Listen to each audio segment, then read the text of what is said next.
As Napoleon Hill once said, wealth, like happiness, is never attained when sought after directly. It comes as a byproduct of providing a useful service. Today, we delve into the psychology of wealth and how our mindset influences it. We often equate wealth with money, a tangible asset we can touch, count, and spend. But wealth is more than just the balance in your bank account. It's a state of mind, an attitude, a worldview. It's about understanding the value of things beyond their price tag. It's about recognizing the potential in opportunities and harnessing it to create value, not just for ourselves, but for others too. But how does one cultivate this wealth mindset? The answer lies in two influential books that have shaped the thoughts of many successful individuals: Think and Grow Rich by Napoleon Hill and Rich Dad Poor Dad by Robert Kiyosaki. Think and Grow Rich is a classic. Napoleon Hill spent 20 years studying the lives of some of the wealthiest individuals of his time. His findings: wealth is not just about money, it's about mindset, about thinking in a certain way. As Hill said, the starting point of all achievement is desire. Keep this constantly in mind. Weak desires bring weak results, just as a small fire makes a small amount of heat. On the other hand, Rich Dad Poor Dad by Robert Kiyosaki introduces us to the concept of financial literacy. It's not about how much money you make, but how much money you keep. Kiyosaki explores the difference between working for money and having your money work for you. This book challenges the traditional mindset of get a good job, save money, and retire, urging us instead to become financially educated and independent. These two books underline the importance of mindset in wealth creation. They remind us that wealth is not just about accumulating money, but cultivating a mindset that sees value and creates opportunities. They teach us that wealth is not a destination, but a journey, and the journey begins in the mind. Remember, wealth starts in the mind before it reflects in the bank. Our financial mindset is shaped by a variety of factors, including our childhood experiences and societal beliefs. In the grand tapestry of our lives, these threads weave together our understanding and perception of money. Let's start with childhood. As Robert Kiyosaki, the author of Rich Dad Poor Dad, astutely observes, our earliest experiences with money often form the bedrock of our financial mindset. Did your parents celebrate financial successes, or did they constantly worry about the next bill? Did they teach you the power of investment, or did they caution you against the dangers of debt? These experiences, whether we realize it or not, shape our attitudes towards money, leading us down the path of either an abundance mindset or a scarcity mindset. The abundance mindset is the belief that there's plenty of wealth to go around, that success is not a zero-sum game. On the other hand, the scarcity mindset views wealth as a limited resource, a pie with only so many slices. These mindsets are not just personal philosophies, but deeply ingrained beliefs that influence our financial decisions, our willingness to take risks, and ultimately, our financial success. Now let's turn our attention to societal beliefs. It's no secret that society has a lot to say about money. Phrases like, money is the root of all evil, or rich people are greedy, are deeply embedded in our collective psyche. These beliefs, while they may seem harmless, can subconsciously limit our financial success.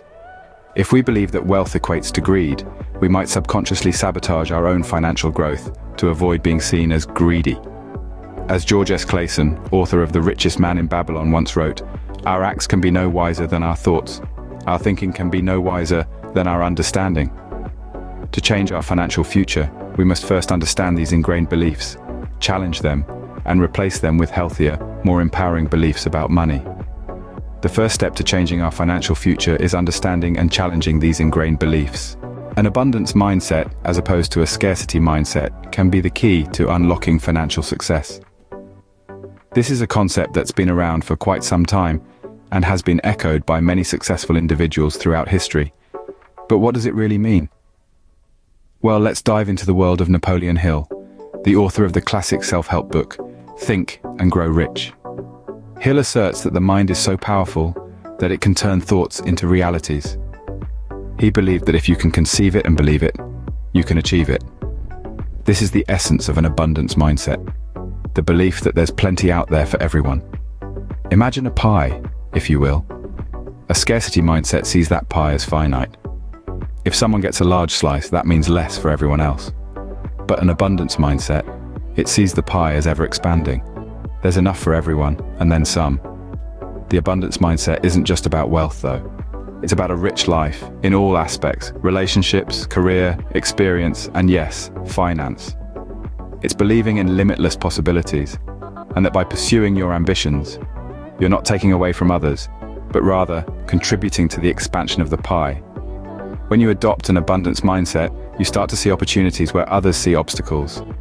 You're not confined by limitations, but propelled by possibilities. A setback isn't a sign to retreat, but a challenge to overcome. And when it comes to your finances, this mindset can lead to increased opportunities for growth and success. Take investing, for instance. A scarcity mindset might make you hesitant, fearful of losing what you have.